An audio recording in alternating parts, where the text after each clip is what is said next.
on. Pressing on.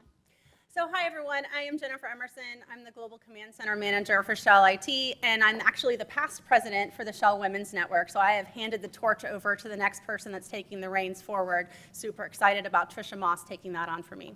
All right, so Lindsay and I have both known Katie for a long time. We have the privilege of introducing Katie as she's starting the HERWorld activity today.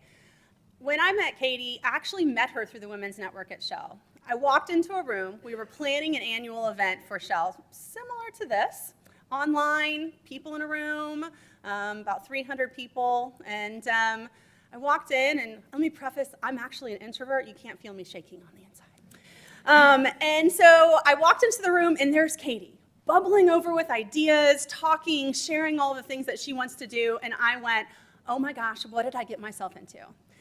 This was probably 8 years ago-ish, give or take. And I stood there for a while, had to get my bearings. By the end of the meeting, we were bouncing ideas back and forth. It was just an awesome connection, which had continued over the years. We put together several annual events for the Shell Women's Network, and she always pushed the ideas further. So, for example, one year I wanted to invite somebody political to come. I was really interested in talking about how we had a Shell microcosm and then how the city of Houston was the bigger microcosm. And she's like, why don't you just invite the mayor?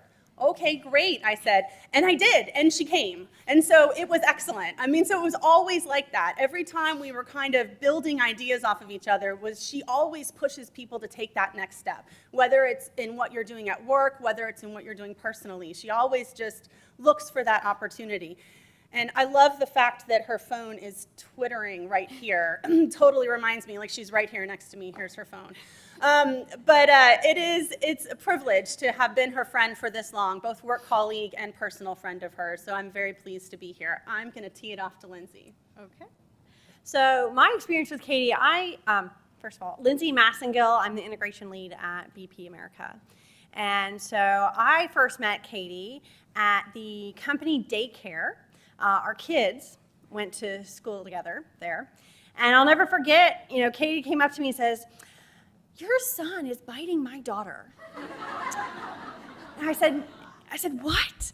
And I know my son has some challenges when he was 2, but so she came up to me and she's like, yeah, Allie came home and she said that she told Dane not to bite her, that she's not a piece of cake. So started our friendship. And it's evolved from there. Katie very warm welcomed me into the Women's Network at BP. Attended some work-life balance interactions through that community with her leadership. And then I had this opportunity, this job opportunity that was huge. And I was a mother of 2 young kids, and I immediately turned it down and said, no, I'm not interested. I've got 2 young kids, I can't travel, I can't do any of this stuff. And I was talking to Katie, and Katie said, what? Are you not even going to ask for what you want? Are you not even going to try? And she pushed me. She pushed me to actually go for it, look into the opportunity, not assume that I couldn't make it work. And so I've really enjoyed being Katie's friend. I've enjoyed Katie as a mentor in pushing me to ask for the things that I need and not sacrifice my career and still be an excellent mother.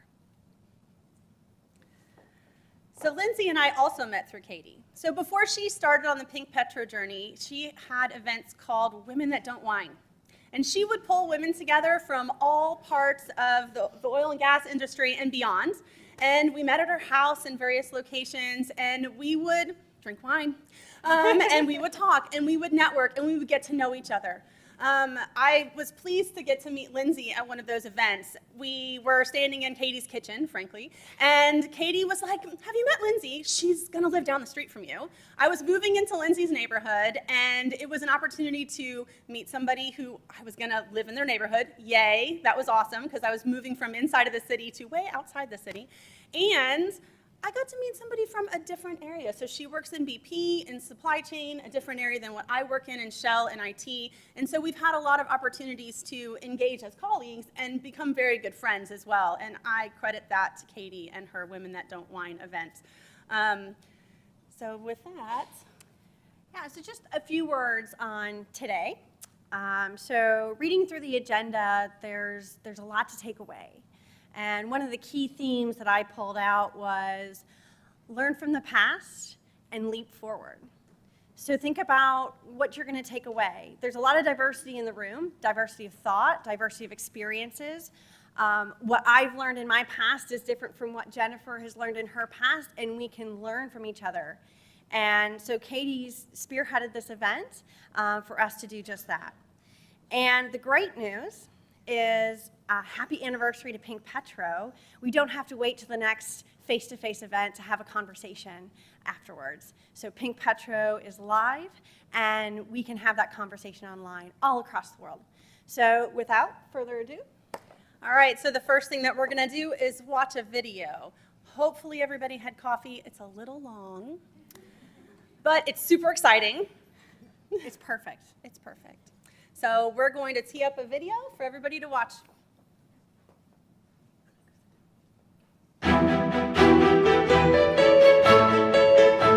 The time has come for a new energy workforce. We are Pink Petro, an inclusive, authentic, progressive, and engaged global community, creating a new culture for workforce and supply chain transformation. Pink Petro, for me, has been a culmination of different shifts I've seen in society, in my industry, and in the world.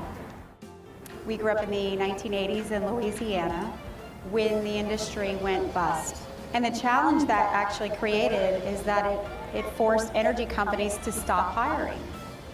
So when energy stopped hiring, kids stopped studying engineering and science and technology and math. We foster diversity of thought, learning, innovation, and collaboration.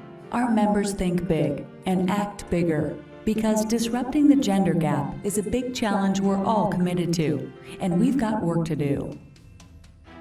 There are a number of qualified, very capable, very competent, very experienced people leaving this industry, and I believe Pink Petro is going to be the place that we can do knowledge transition, soft skills, that we can really focus on what you hear called as gendership. How do we get men and women to be working better together? Everyone should be involved in Pink Petro, men or women. I am Pink Petro. I take for granted sometimes that I have an engineering degree, but honestly, I was never afraid or intimidated. I always excelled in math and science, went to a summer camp one year, explored careers, realized I'd probably be a pretty good engineer, and just went for it. I support Pink Petro because it's innovative, it's diverse, and women rock.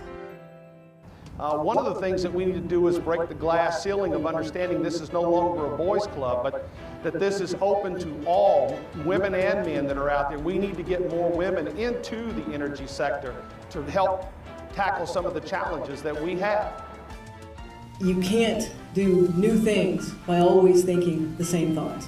We each have a responsibility to make sure that we keep our skills sharp. The value of Pink Petro is that it creates a platform to do, again, not handing out business cards, but having real conversations with other people who are going through the same thing you're going through. Why join Pink Petro? Connect with members in 21 plus countries and 100 plus cities globally. Share knowledge with peers, experts, and executives across industry. Access learning and resources on your time, 24/7, 365. Build great community and connectivity to grow yourself and others.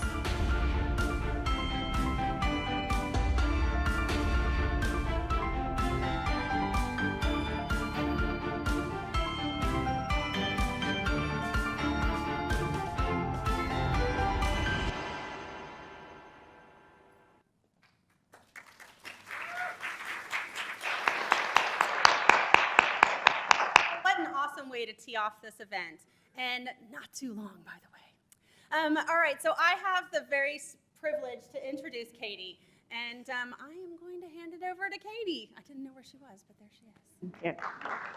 Thanks, Jennifer. It's always kind of creepy when your best friends stand up and start talking about you. You have no idea what they're going to say, right?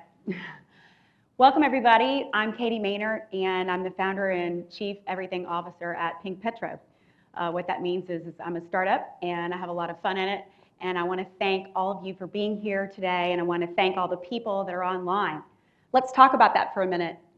We had, before I got here, nearly 2,000 registrations worldwide. I am so amazed, and this is a testament to the folks that are abroad and not here today, or the folks that are across the United States joining us. So before we get to that, it wouldn't be a Pink Petro event without a hashtag. So if you are so inclined, we are #HERWorld16. You can follow us on Twitter or not.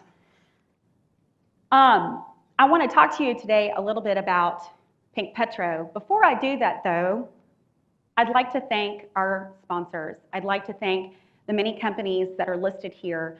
Halliburton has been amazing to work with. Shell, thank you very much for supporting me. I used to work at Shell, so it's nice to now be a supplier. KPMG, we'll hear about that in a minute, but thank you, KPMG, for being involved. GE Oil and Gas, Spectra Energy, S&B, Jive Software, University of Colorado, Denver, the Global Energy Management Program, Stavis & Cohen Financial, and our partners, RigZone and the Consumer Energy Alliance. But this would not be possible without these women. Please give them a round of applause. They are online, right? So I said 1,500-ish people, and that is a little off because we've seen an uptick in the last couple of days. But I want to thank these individuals, and I want to thank the Halliburton, the Shell, the GE Women's Network. So the GE Women's Network does get the prize for the most participation. I think there were several hundred GEers out there, so go GE. I also want to thank Cabot Oil and Gas and Civil and Engineering Environmental Consultants out of Pittsburgh and the Marcellus Shale Coalition. They're having an event there. Halliburton is having one in Denver. We've got refineries online, and we've got rigs online. So it's pretty impressive to know that we can use the technology to connect us to learn. So, I'm so glad you laughed.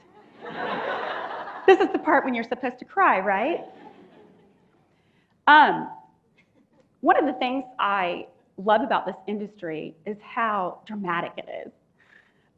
We see such exciting things. We do very exciting things. We power the world. I'm standing here today in front of this confidence monitor, as they call it, and these lights, and you're all connected on your laptops and your devices because we bring energy to the world. Right now is a really difficult time for us, but this is not new. This is not new at all.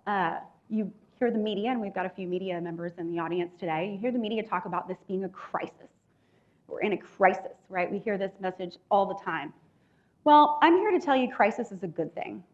2 years ago, LinkedIn contacted me and they said, would you write a letter to your 22-year-old self? What would be what you would say? And I said, well, let me think about my career. Never waste a good crisis. Because every single job I've had has been some sort of crisis. It's either pre-crisis or the post-crisis.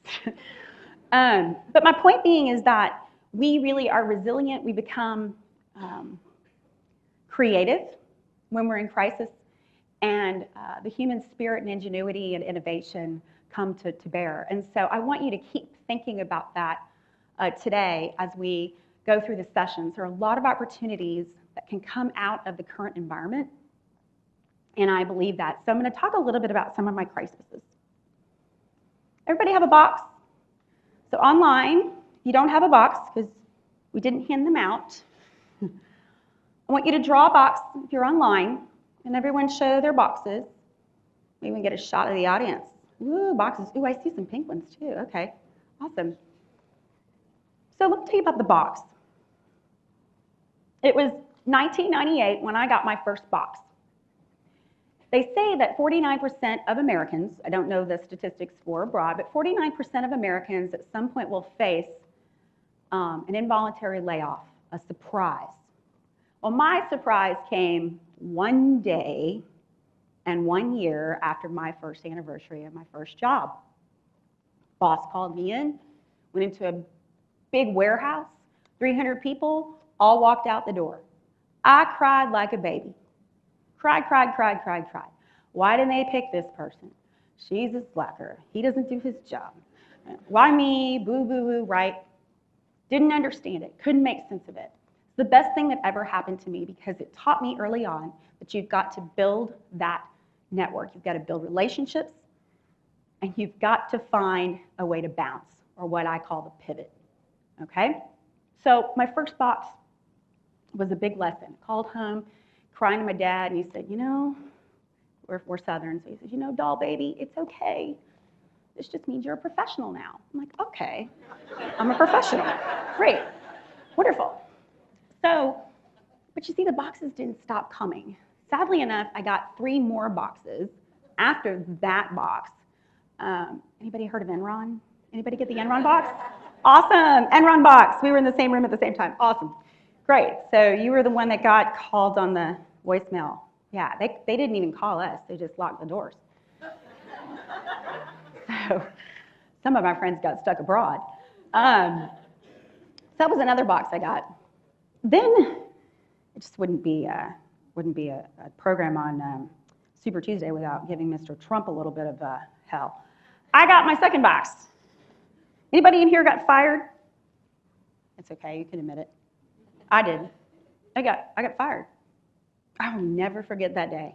Completely out of nowhere. I was like deer in the headlights, right? So the CIO comes in my cube and says, we need you to come to the conference room. And I thought, yes, I'm going to get a promotion.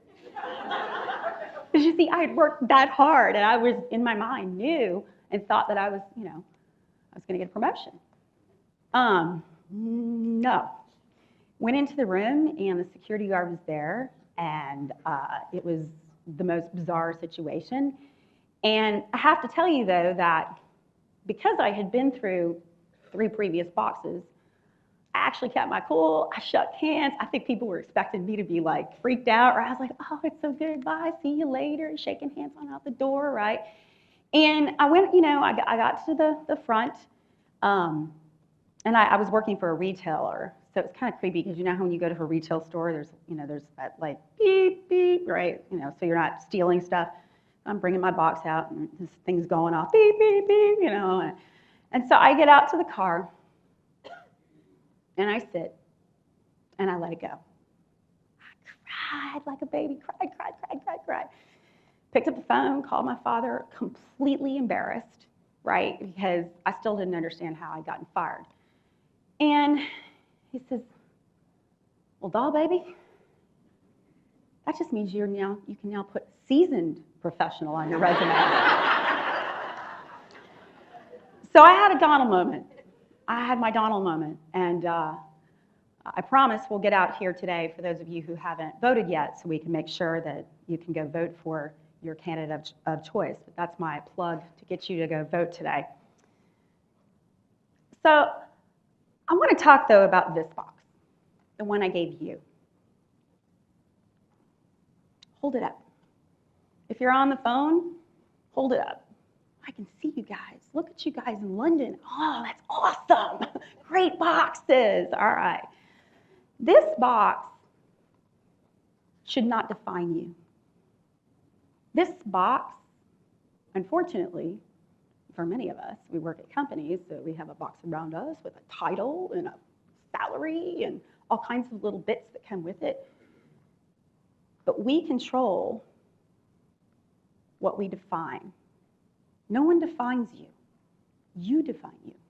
And today, I want you to look inside your box, look inside yourselves, and think differently. Think about what you bring that's unique to your job and to this industry. I want you to tap that. I want you to understand what's in here, and then I want you to release it.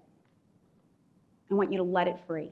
Because what happens when we have difficult times is we get small, we get in a corner, we get in our box, we put up walls, And this is not the time to put up walls. If anything, this is the time to get closer and to connect and to work together and to look forward to the crisis.